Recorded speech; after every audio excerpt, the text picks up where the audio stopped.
This is Chris's Eldorod. It had a very simple grill in it. We've put a 54 Pontiac this opening, and then with a, I'm using the bumper guards from a 57 Nomad rear, and also the 56 Chevy front bumper guards. I've put those together, and we're going to actually make these Dagmars that look in the front, and then we'll tie in another, the bottom piece will go between here. We're going to finish all this off. It'll tie back into these grill bars. These are going to roll around, stay smooth.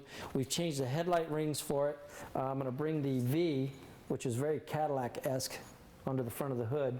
Do the same thing on the back.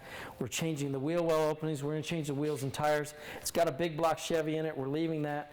We've changed the hood opening line, and we're going to make the A-pillar actually taper now. We're making new glass. We've added the chrome moldings to the top.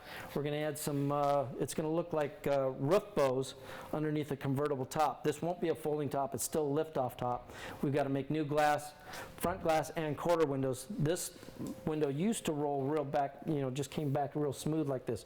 We've actually put the dog leg into it. We've added the dog leg into the rear wheel well opening as well. We've making all new moldings on the side.